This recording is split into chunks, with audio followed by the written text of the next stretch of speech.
নমস্কার, story officially চ্যানেলে আপনাদের প্রত্যেককে স্বাগত। আমি আজকে একটা সুন্দর কাহিনী বলছি।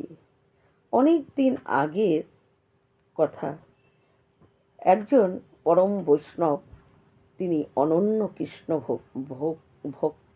ভক্ত। সেই অনন্য কৃষ্ণ ভক্ত তিনি সারা দিন কৃষ্ণ কৃষ্ণ তার মুখে লেগেই থাকতো। নিত্য বিহারীজিকে দর্শন করতে আসতো, তাকে ভোগ দিত, তার বিহারীজি তার সঙ্গে কথা বলতো। কথা বলবে না বা কেন? ভগবান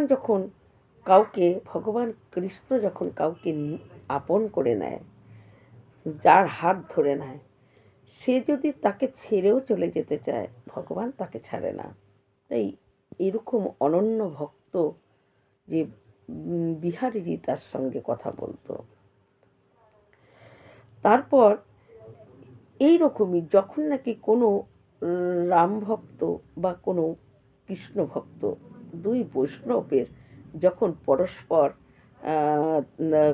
দেখা হয়, তাদের মধ্যে আলাপ কথাবার্তা হয়, তখন তারা কি করে, তাদের নিজেদের ইষ্ট দেবতাকে শ্রেষ্ঠ বলে তারা মনে করে। রাম ভক্ত বৈষ্ণব মনে মনে ভাবে আমার রামই সর্বশ্রেষ্ঠ, আর কৃষ্ণ ভক্ত বৈষ্ণব মনে মনে ভাবে আমার কৃষ্ণই সর্বশ্রেষ্ঠ। কারণ তারা নিজেদের ইষ্ট দেবতাকে একদম নিজেদেরই ভাবে এবং এতটা তাদের প্রতি শ্রদ্ধা ভক্তি সম্পূর্ণ তাদের উপর ছাড়া তারা আপন বলতে তারা তাদের ইষ্ট দেবতাকেই মানে। তাই তাদের মনে হয় যে আমার রামই সর্বশ্রেষ্ঠ, আর কৃষ্ণ ভক্তের মনে হয় আমার কৃষ্ণই সর্বশ্রেষ্ঠ। কিন্তু দুজনের মধ্যেই পরম জ্ঞান থাকে। কারণ যদি সেই রকম জ্ঞান না থাকে তাহলে তো সে পরম বৈষ্ণব হতে পারে না। কিন্তু তারা দুজনেই জানে যে রাম সেই কৃষ্ণ, এদের দুজনের মধ্যে কোনো পার্থক্যই নেই, এরা দুজনেই এক। তবুও তাদের নিজেরা, যদি কেউ রাম ভক্ত মনে করে আমার রাম শ্রেষ্ঠ, আর কৃষ্ণ ভক্ত মনে করে আমার কৃষ্ণ শ্রেষ্ঠ। একজন অনন্য পরম ভক্ত বৃন্দাবনে ছিলেন।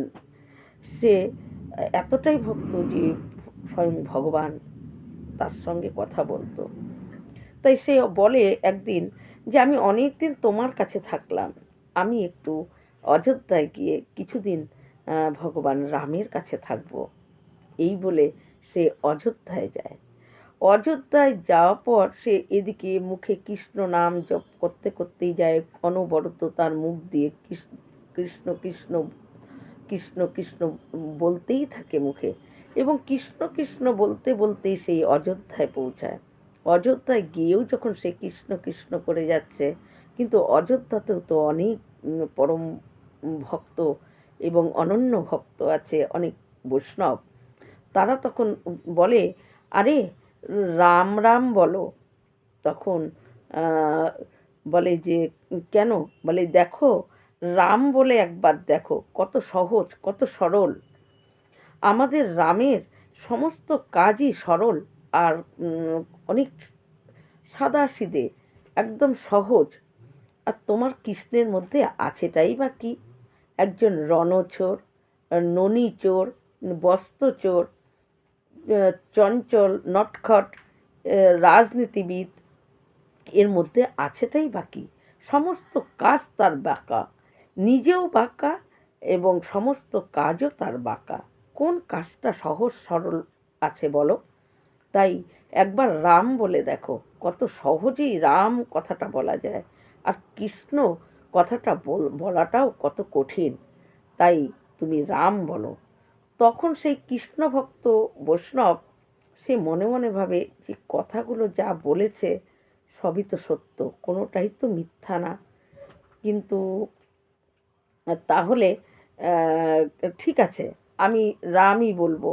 বলে তখন সে বলে রাম রাম বলতে থাকে। বলতে বলতে সে কি করে, আবার চলে আসে এবং নিজেকে খুব উদাস হয়ে যায়। আর ভিতরে ভিতরে একটু মানে বিহারীজির প্রতি, কৃষ্ণের প্রতি তার একটু অভিমানও হয়ে যায়। আর ভাবে যে এই বলে সে তখন কি করে, ওই বৃন্দাবনে চলে আসে। বৃন্দাবনে এসে ওই বাঁকে বিহারীর মন্দিরে গিয়ে বিহারীজিকে বলছে যে, দিলা তো, কোন দরকার ছিল তোমার এই সমস্ত কাজ করার? এত ব্যাকা হয়ে সমস্ত কাজ করবে, নিজেও থাকবে ব্যাকা হয়ে। আমার মান সম্মান তো সব গেলই, উপরন্তু আমার নাকটাও কাটা গেছে। আমি আর থাকবই না তোমার কাছে, আমি রামের কাছেই চলে যাব, ভগবান রামের কাছে গিয়েই থাকবো, আমি আর থাকবো না তোমার কাছে। এই বলে তখন ওই তারা সে কী করে, আমি শুধু এই কথাটা তোমাকে বলার জন্যই এসেছি, আমি আমি আবার অযোধ্যায় চলে যাচ্ছি, আমি তোমাকে এই কথাটা বলার জন্যই এসেছি যে কোনো দরকার ছিল তোমার এই প্রত্যেকটা কাজের মধ্যে ব্যাকাপন, আর কোনো কাজ তোমার সহজ সরলভাবে তুমি করো না। আমার মান সম্মান, আমার নাক সব কাটা গেছে, আমি আর থাকবো না বলে সে যখনই অযোধ্যার দিকে যাবে বলে যাই বলে চলে যাচ্ছে, তখনই কী করে ভগবান কৃষ্ণ তার হাত চেপে ধরে। তখন সে বলে যে, তুমি আমার হাত ছাড়ো, আমি থাকবো না, আমার মান সম্মান সব চলে গেছে। তখন বলে যে, একজন সন্ত, একজন বৈষ্ণবের কথায় তুমি আমাকে ছেড়ে চলে যাচ্ছ? বলে, হ্যাঁ, আমি তোমাকে ছেড়ে চলে যাচ্ছি, কারণ তোমার সব কিছুতে ব্যাকাপন, আর এই আমার ওখানে একদম নাক কেটে গেছে বলে তখন ভগবানের হাত ছাড়িয়ে সে রওনা হয় অযোধ্যার দিকে। কিন্তু অযোধ্যার দিকে যেতে যেতে তার এতটা গলা শুকিয়ে যায়, আর ভগবান তার পিছে পিছেই যাচ্ছে। কারণ ভগবান কৃষ্ণের স্বভাব, যদি কাউকে একবার আপন করে নেয়, তাকে সে ছেড়ে গেলেও ভগবান তাকে ছাড়ে না, তাকে ধরেই রাখে। সে তো দেখেনি, কিন্তু ভগবান কৃষ্ণ বুঝতে পারে যে এর খুব জলের গলা শুকিয়ে গেছে, এর জলের খাওয়ার খুব ইচ্ছা, মানে জলের জন্য অস্থির হয়ে যাচ্ছে, জল ছাড়া সে আর হাঁটার মতো ক্ষমতা নেই। কিন্তু তখন ওই ভগবান কৃষ্ণের একটা কুয়ো নজর পড়ে, কিন্তু তখনও সেই বৈষ্ণব কুয়োটা তার চোখে পড়েনি। কিন্তু ভগবানের চোখে যখনই ওই কুয়োটা নজরে পড়ে, তখন ভাবে যে এ তো এখন ঠিক কুয়ো দেখলে কুয়োর সামনে যাবেই। তাই সে কি করে, কৃষ্ণ দৌড়ে গিয়ে সেই কুয়োর সামনে দেখে একটা বালতি আছে, সেই বালতিটাকে নিয়ে কুয়োর মধ্যে ফেলে দেয়, ফেলে দিয়ে সে আবার তার পিছনে চলে আসে। এবং যখন সে কুয়োর সামনে দিয়ে যাচ্ছে, কুয়ো দেখে ওখানে দেখে, তখন ভগবান তাকে দেখা দেয়, দিয়ে বলে যে, আরে তুমি গলা শুকিয়ে গেছে, আরে জল খাও, এই তো কুয়ো। বলে যে, কুয়োতে তো জল খাবো, কিন্তু কি করে জল খাবো, একটাও তো বালতি নেই, একটাই বালতি কুয়োর মধ্যে পড়া। বলে, বালতিটাকে তুলে নিয়ে জলটা খাও। বলে, বালতিটাকে তোলার জন্য যে জিনিস দরকার, সেই জিনিস তো নেই। তখন বলে যে, তুমি খোঁজো, একটা বড় লম্বা লাঠি খোঁজো, একটা বড় লম্বা লাঠি খুঁজে নিয়ে আসো, দেখো বালতিটাকে তুলতে পারবে। তখন সে কি করে, ওই কৃষ্ণের কথায় লাঠি খুঁজতে যায়। লাঠি খুঁজতে গিয়ে সে এদিক ওদিক লাঠি খুঁজে পায় না, তারপরে সে তার চোখে পড়ে একটা লম্বা লোহার লাঠি। সেটাকে লম্বা লোহার লাঠিটাকে সে নিয়ে আসে।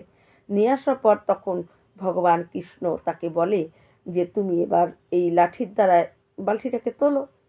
তখন সে লাঠি দিয়ে কুয়োতে লাঠিটাকে নামিয়ে সে বালতিটাকে তোলার চেষ্টা করে, কিন্তু অনেক চেষ্টা করেও সেই বালতি তো আর কিছুতেই তুলতে পারে না, বালতি কিছুতেই ওঠে না। তখন বলে যে, বালতি তো উঠছেই না লাঠি দিয়ে। তখন ভগবান কৃষ্ণ বলে যে, তুমি আমার অনেক নাম করেছো আগে, তাই তোমার সাহায্য আমি একটু করেই দিচ্ছি। ওই কুয়োর থেকে লাঠিটাকে বের করো, কুয়োর থেকে লাঠিটাকে বের করে তুমি এক কাজ করো, আমার হাতে দাও। তখন কুয়োর থেকে লাঠিটাকে তুলে নিয়ে সে কী করে, কৃষ্ণের হাতে লাঠিটা দিয়ে দেয়। এবং ভগবান কৃষ্ণ তখন কী করে, ওই লোহার লম্বা যে লাঠিটা সেটাকে কি করে, আগাটাকে মুড়িয়ে দেয়, মুড়িয়ে দিয়ে সে আগাটাকে মানে একটা পাথর দ্বারা একটু আঘাত করে সে আগাটাকে মুড়িয়ে দেয়, দিয়ে এবার নিজে হাতে কুয়োতে নামায়। আর যেহেতু লাঠিটা না আগাটা মানে মোড়ানো, বালতিটা সহজেই কুয়োর থেকে উঠে যায়, এবং বালতিটা যখন কুয়োর থেকে উঠে যায় তখন বলে যে দেখলে তো, যে সোজা লাঠিতে বালতিটা কিছুতেই উঠল না। আরে উঠবে কি করে, লাঠিটা তো সোজা ছিল। ভগবান কৃষ্ণ তখন ওই বৈষ্ণবকে বলছে যে লাঠিটা তো সোজা ছিল, তাই বালতিটা কিছুতেই উঠল না, কিন্তু লাঠিটা বাঁকা করতেই বালতিটা দেখলে কত সহজে উঠে গেল। ঠিক আমি এরকমই বাঁকা। যখন কোনো সহজ আর সরল কাজ আসে জীবনে, তখন আমি ভগবান রামের মতন সোজা হয়েই সেই কাজটা করি। কিন্তু যখন যেই কাজ দেখি যে আমার ভক্তের উপর কোনো আঘাত আসছে, আমার ভক্তের উপর অত্যাচার হচ্ছে, আমার ভক্তের উপর নানা রকম ভক্তকে কষ্ট দেওয়া হচ্ছে, তখন আমি আর সোজা থাকি না, তখন আমি বাঁকা হয়ে যাই, বাঁকা হয়ে আমি সেই কাজটা করি। তাই রাম আর কৃষ্ণ আমি দুজনেই তো আমি। যখন কোনো সহজ সরল পরিস্থিতির মধ্যে দিয়ে যাই তখন আমি রাম হয়েই কাজ করি, আর যখন আমার ভক্তের উপর কোনো আঘাত বা এমন পরিস্থিতি আসে, এমন কষ্টদায়ক পরিস্থিতি ভক্তের উপর আসে, তখন আমি বাঁকা হয়ে যাই। আমি কোনো নিয়ম মানি না, আমি নিয়ম ভেদ করেও আমার ভক্তের উপরে আমি যে কোনো কাজ করি। আমার নিয়ম নেই বলে আমি সেই কাজটা করব না, আমি সেটা করি না। আমি নিয়ম ভেঙেও আমি যে কোনো কাজ করি, তাই তো আমি বাঁকা।